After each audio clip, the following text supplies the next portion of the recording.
नमस्कार। मैं doctor E V Revathi, HOD commerce, government Nehru PG college, Dungargarh. MCom third semester का second paper है ऑर्गेनाइजेशनल बिहेवियर। ऑर्गेनाइजेशनल बिहेवियर के अंतर्गत ये मेरा चौथा लेक्चर है और आज हम अध्ययन करने जा रहे हैं लर्निंग। ऑर्गेनाइजेशनल बिहेवियर, लर्निंग, सीखना। इसके अंतर्गत हम पढ़ेंगे मीनिंग ऑफ लर्निंग, सीखने का अर्थ, थ्योरीज ऑफ लर्निंग, सीखने के सिद्धांत, मेन लॉज ऑफ लर्निंग, सीखने के मुख्य नियम, फैक्टर्स अफेक्टिंग लर्निंग, सीखने को प्रभावित करने वाले घटक। तो सबसे पहले हम देखते हैं सीखना क्या है। सीखने के संबंध में हम बता सकते हैं कि मनुष्य जन्म लेने से लेकर मृत्यु पर्यंत कुछ न कुछ जीवन में सीखता रहता है, चाहे वह अपने परिवार से हो, शिक्षण संस्थाओं से हो, समाज से हो, या विभिन्न अपने जितने भी लोगों से उनका उठना बैठना होता है, सभी से वह नित्य प्रतिदिन सीखते रहता है। अब प्रश्न ये उठता है कि हम इसका जो अध्ययन कर रहे हैं ऑर्गेनाइजेशनल बिहेवियर के अंतर्गत सीखने का क्या महत्व है। इसलिए आवश्यक है सीखना किसी भी संस्था के कर्मचारियों के लिए, क्योंकि कोई भी व्यक्ति जब किसी संस्था में नया प्रवेश करता है तो उसे वहाँ की जो व्यवस्था है उसके बारे में पूरी जानकारी नहीं रहती और वो जो कार्य करने के लिए आया है हो सकता है उसे व्यावहारिक ज्ञान न हो। इसलिए भी सीखना अति आवश्यक होता है और किसी संस्था की सफलता भी इसी बात पर निर्भर करती है कि वो अपने अधीनस्थ कर्मचारियों को किस प्रकार से हर काम को सिखाता है जिससे कि उसे आगे किसी भी प्रकार की कठिनाई ना हो। तो चलिए हम देखते हैं सीखने के अर्थ में विभिन्न विद्वानों के द्वारा दी गई परिभाषाओं को। सीखना ऐसा सापेक्षिक रूप में व्यवहार में स्थायी परिवर्तन है जो अनुभव के परिणाम स्वरूप होता है। स्टीफन पी रॉबिन्स के शब्दों में है ये, learning in any relatively permanent change in behaviour that occurs as a result of experience. स्पष्ट है, सीखना एक स्थायी परिवर्तन है। यदि कोई व्यक्ति कोई बात सीखता है, किसी चीज़ को सीखने की वह प्रशिक्षण लेता है, तो उस प्रशिक्षण से उसमें स्थायी परिवर्तन दिखना चाहिए, न कि अस्थायी। अस्थायी परिवर्तन को हम सीखना नहीं कहेंगे, स्थायी रूप से परिवर्तन होना चाहिए और ये परिवर्तन उसके अनुभव के परिणाम स्वरूप होता है। इसी प्रकार दूसरे विद्वान हैं F.H. Sanford, learning is relatively enduring change brought about as a consequence of experience। सीखना सापेक्षिक दृष्टि से सहनीय परिवर्तन है जो कि अनुभव के फलस्वरूप होता है। अब यहाँ पर सैनफोर्ड के द्वारा ये जो परिभाषा दी गई है इसमें उन्होंने सहनीय शब्द का उपयोग किया है। सहनीय से तात्पर्य ये है कि ऐसा प्रशिक्षण जो उस प्रशिक्षक के द्वारा सहन किया जा सके उस प्रकार का प्रशिक्षण जो है वो सापेक्षिक होता है और अनुभव के फलस्वरूप ये प्राप्त किया जा सकता है। चलिए अब हम देखते हैं सीखने के विभिन्न सिद्धांतों को। Theory of learning. Theory of learning में सबसे पहला सिद्धांत है संबंध प्रत्यावर्तन का सिद्धांत, theory of conditioning. Theory of conditioning, इस सिद्धांत का प्रतिपादन सबसे पहले रूसी शरीर वैज्ञानिक व्यवहारवादी मनोवैज्ञानिक श्री आइवन पालवोल ने सन 1880 में किया था।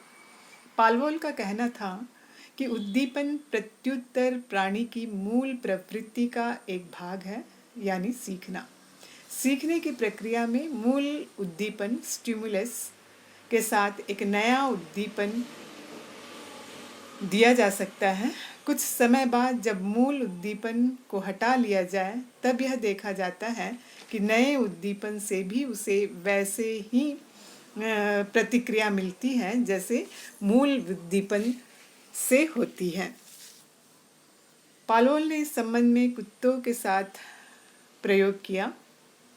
एक कुत्ते को मांस का टुकड़ा दिखाया तो कुत्ते के मुंह से लार टपकने लगा। जब पालोल ने केवल घंटी तटस्थ उद्दीपन के रूप में बजाई तो कुत्ते के मुंह से लार नहीं टपकी।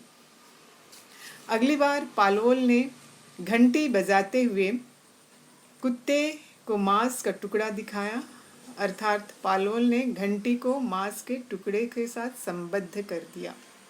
इस क्रिया को कई बार दोहराने के बाद पालोल ने कुत्ते के सामने मांस के टुकड़े के बिना घंटी बजाई तो इस बार केवल घंटी की आवाज़ सुनकर ही कुत्ते के मुंह से लार टपकने लगी। इसका कारण यह था कि कुत्ता अब घंटी की आवाज़ पर लार टपकाने की सुसंगत ढंग से अनुबंधित हो गया। तो यह ऐतिहासिक प्रयोग सीखने के क्षेत्र में एक महत्वपूर्ण खोज थी, जिससे सीखने की क्रिया में एक सही समझ उत्पन्न हुई। पालोल ने आगे भी अपने प्रयोग किए। उसने अपने प्रयोग के बाद में घंटी के साथ एक काले चौकोर टुकड़े को संलग्न किया। इन दोनों के जोड़े को कई बार दिखाने के बाद में घंटी के साथ एक काले चौकोरे टुकड़े को संलग्न किया। यह क्रिया कई बार दोहराने के बाद केवल काला चौकोर टुकड़ा दिखाने पर कुत्ते के मुंह से लार टपकने लगी। यहाँ मूल अनुकूलित उद्दीपन अर्थात घंटी नए उद्दीपन अर्थात काला चौकोर टुकड़ा के लिए एक संबलनकारी उद्दीपन बन गया था। इस प्रकार जब कुत्तों ने काले चौकोर टुकड़े पर प्रत्युत्तर दिया तो वे द्वितीय स्तर पर अनुबंधित हो गए थे। पालवोल ने कुत्तों को तृतीय स्तर पर भी अनुबंधित करके देखा। तो इस सिद्धांत के प्रयोग से संगठन में स्वस्थ पर्यावरण की स्थापना की जा सकती है। संबंध प्रत्यावरण का आधार व्यवहार है। संबंध प्रत्यावरण धीरे धीरे स्वभाव बन जाता है। स्वभाव का मानव जीवन में विशेष महत्व है। इस प्रत्युत्तर से समय की बचत होती है तथा कार्य में स्पष्टता आती है। बार बार किया गया कार्य आदत बन जाता है। इस सिद्धांत के द्वारा व्यक्तियों में अच्छी अभिवृत्तियों का विकास किया जा सकता है। अच्छी अभिवृत्तियों एटीट्यूड के द्वारा अनेक समस्याओं का समाधान किया जा सकता है। सेकंड है ऑपरेंट कंडीशनिंग थ्योरी, सक्रिय अनुबंधन का सिद्धांत। इस सिद्धांत का विकास हार्वर्ड के मनोवैज्ञानिक श्री B.N. स्किनर ने किया था। सक्रिय अनुबंधन विचारधारा को पुनर्बलन विचारधारा भी कहा जाता है। इसका सार है व्यवहार इसके परिणामों से संचालित अथवा निर्धारित होता है, जो कि सुखद अथवा दुखद हो सकते हैं। इस प्रकार जिस व्यवहार के परिणाम सुखद होते हैं उसकी पुनरावृत्ति की संभावना अधिक रहती है। इसके विपरीत जिस व्यवहार के परिणाम दुखद होते हैं उसकी पुनरावृत्ति की संभावना समाप्त हो जाती है। यह विचारधारा बताती है कि व्यक्ति यांत्रिक उद्दीपन प्रत्युत्तर संबंध में संचालित नहीं होते, वरन व्यक्ति चेतनापूर्वक विभिन्न व्यवहारों को छानबीन करके उनमें से व्यवस्थित रूप से उन व्यवहारों का चयन करते हैं जिनके परिणाम अत्यधिक वांछनीय होते हैं। दैनिक जीवन में भी उदाहरण देखने को मिलते हैं। हम बिजली के खुले तारों को नहीं छूते क्योंकि हम उसके परिणाम जानते हैं। माता पिता बच्चों को अच्छे व्यवहार के लिए पुरस्कृत एवं आपत्तिजनक गलत व्यवहार के लिए दंडित करते हैं। यही स्थिति स्कूल कॉलेज के अध्यापक प्राध्यापकों की है। इस प्रकार हम वातावरणात्मक उद्दीपनों तथा उनकी संभावित प्रत्युत्तरों की स्वीकारना सीखते हैं। वास्तव में जीवन के प्रत्येक क्षेत्र में पुनर्बलन की अनुक्रिया की संभावना से ही व्यक्ति में परिवर्तन आता है। इससे व्यवहार कुशलता में वृद्धि होती है। तीसरा सिद्धांत है उद्दीपन अनुक्रिया सिद्धांत, स्टिमुलस रिस्पॉन्स थ्योरी। इस सिद्धांत के प्रवर्तक थार्नडाइक हैं। इनके अनुसार सीखने का अर्थ है संयोजन। मन मनुष्य का संयोजन मात्र है। यह संयोजन कब और किस प्रकार होता है, इसका वर्णन 3 रूपों में किया जाता है। पहला तारीकी का नियम, दूसरा अभ्यास का नियम, तीसरा प्रभाव का नियम। इनके आधार पर तंत्रिका तंत्र में उद्दीपनों तथा अनुक्रियाओं में संयोग बन जाते हैं। सीखने की क्रिया का आधार स्नायुमंडल है। स्नायुमंडल में एक स्नायु का दूसरे स्नायु से संबंध स्थापित हो जाता है। जो व्यक्ति अपने जीवन में जितने अधिक संयोग स्थापित कर लेता है उसे उतना ही अधिक बुद्धिमान माना जाता है। ऑर्गेनाइजेशनल बिहेवियर, संगठनात्मक व्यवहार में भी इस सिद्धांत का प्रयोग किया जा सकता है। जब व्यक्ति प्रारंभ में किसी जटिल कार्य को करता है तो बार बार उससे गलती होती है। सतत अभ्यास के बाद एक स्थिति ऐसी आती है कि व्यक्ति बिना किसी विशेष प्रयास के उस जटिल कार्य को सहज रूप से कर लेता है।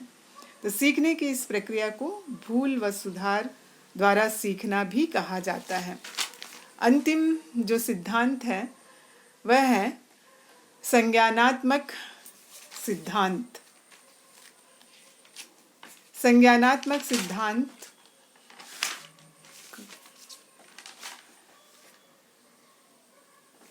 कॉग्निटिव थ्योरी, संज्ञान से आशय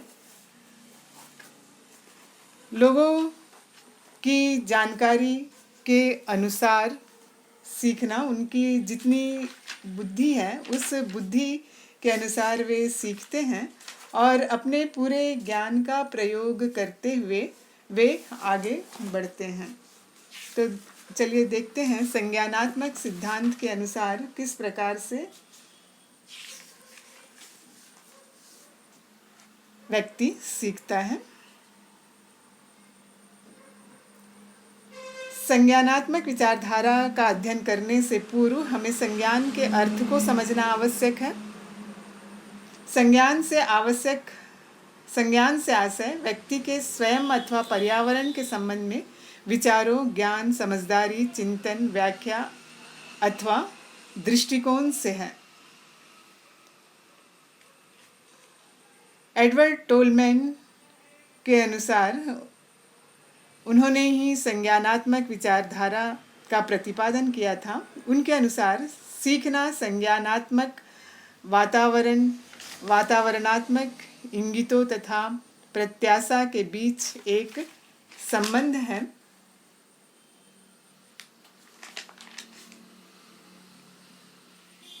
और इन्होंने इसका प्रयोग चूहों पर किया था। चूहों ने यह आशा करना भी सीखा कि अपने संज्ञानात्मक संकेतों को चुनाव बिंदुओं के साथ संयुक्त करने करके वे अंततः अपने भोजन तक पहुंच सकते हैं। यदि चूहे को भोजन वास्तव में प्राप्त हो जाता है तो इससे प्रत्याशा और संकेत के मध्य संबंध दृढ़ होता है और सीखने की क्रिया घटती है। टोलमैन की भांति ही कोकर ने भी इस विचारधारा के संबंध में एक प्रशिक्षण किया। उन्होंने पिंजरे में बंद बंदर को 2 छड़ी दी, पिंजरे के बाहर एक केला रख दिया। छड़ियाँ छोटी और केले तक नहीं पहुंच सकती थी। बंदर ने उन दोनों छड़ियों को जोड़कर केले को पिंजरे के अंदर खींच लिया। इस परीक्षण से यह स्पष्ट होता है कि बंदर के मस्तिष्क में उत्पन्न सीखने की संज्ञानात्मक विचारधारा ने उसे केले को पिंजरे के अंदर लाने को अभिप्रेरित किया। तो इस प्रकार से संज्ञानात्मक सिद्धांत से जो व्यक्ति है वो अपने ज्ञान का उपयोग करके सीखने का प्रयास करता है। अब इन चारों सिद्धांतों के अतिरिक्त एक नए सिद्धांत का भी प्रतिपादन किया गया है। यह कहलाता है सामाजिक विचारधारा। सामाजिक विचारधारा या सामाजिक सीखना सिद्धांत मूलतः व्यवहारवादी सिद्धांत है। हम समाज में रहकर बहुत कुछ सीखते हैं, देखते हैं, अनुभव करते हैं एवं उनका अवलोकन करते हैं। यही सीखने की सामाजिक विचारधारा है। अन्य विचारधाराओं की भांति इसमें भी सीखने की संज्ञानात्मक विचारधारा, सामाजिक विचारधारा सकारात्मक तथा नकारात्मक दोनों प्रकार की हो सकती है।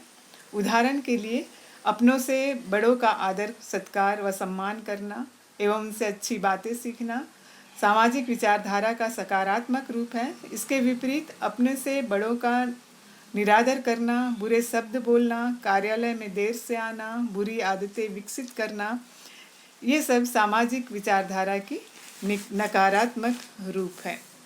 तो ये हुए सीखने के सिद्धांत। अब हम अंत में देखते हैं सीखने को प्रभावित करने वाले विभिन्न घटक, फैक्टर्स अफेक्टिंग लर्निंग। इसमें सबसे पहला है अभिप्रेरणा। अभिप्रेरणा, जैसे कि हम जानते हैं, सीखने का सबसे प्रमुख जो घटक है, महत्वपूर्ण घटक जो है वो मोटिवेशन है, क्योंकि बिना अभिप्रेरणा के सीखने का प्रश्न ही नहीं उठता।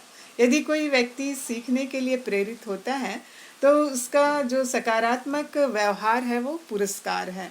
यदि वो सीखने के लिए प्रेरित होता है तो पुरस्कार के द्वारा, और इसी प्रकार से यदि नकारात्मक व्यवहार को हम दंड में परिणत कर सकते हैं। यदि वह सीखने के इच्छुक ना हो या प्रयास ना करे तो उसका हम दंड के द्वारा भी उसको सिखा सकते हैं। यदि वह नहीं सीखेगा तो दंड दिया जाएगा।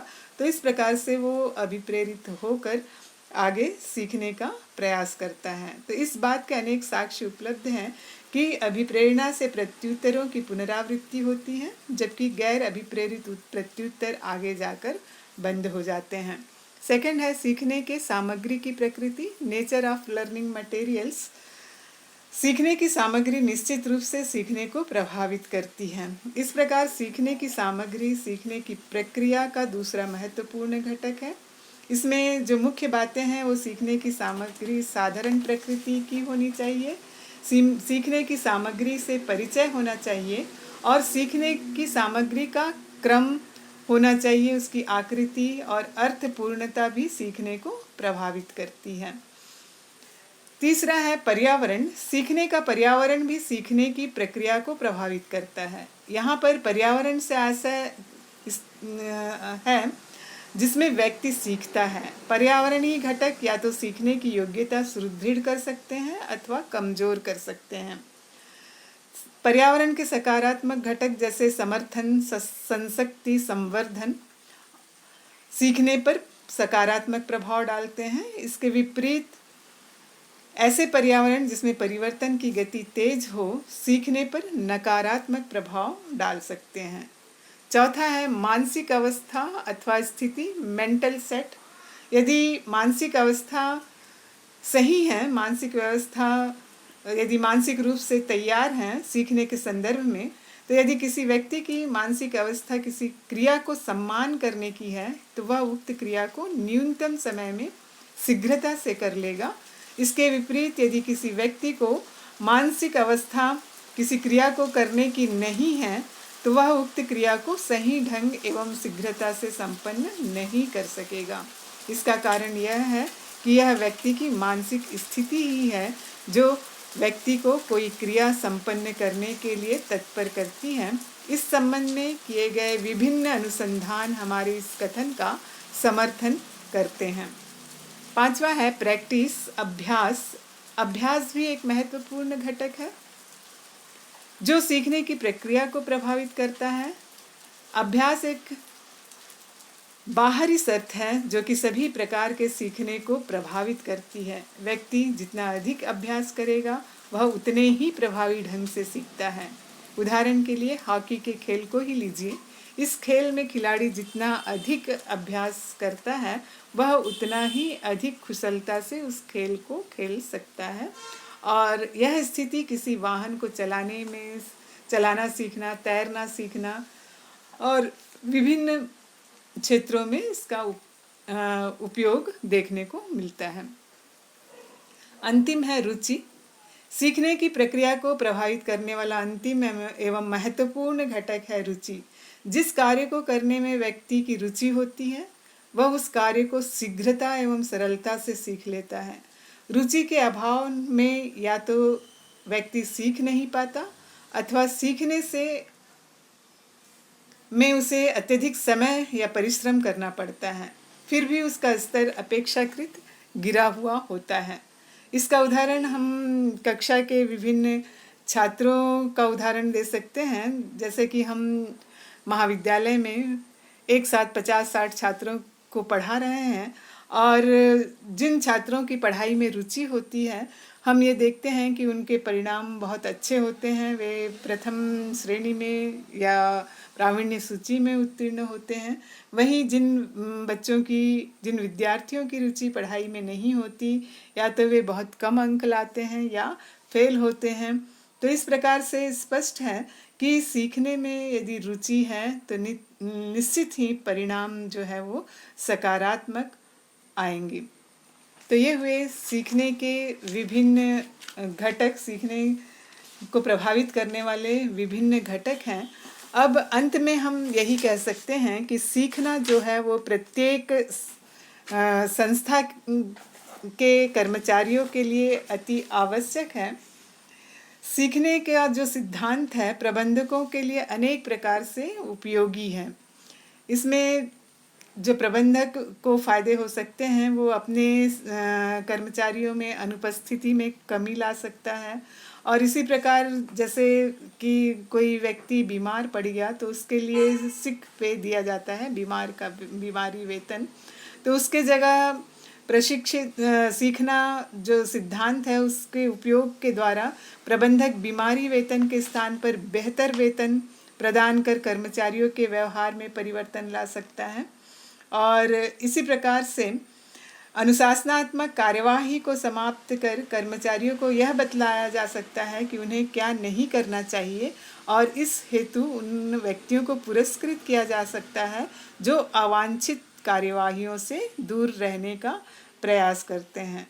तो इस प्रकार इन सिद्धांतों के द्वारा प्रबंधक प्रभावी प्रशिक्षण कार्यक्रमों का विकास कर सकता है और सामाजिक सीख सिद्धांत इस हेतु आवश्यक मार्गदर्शन करती है।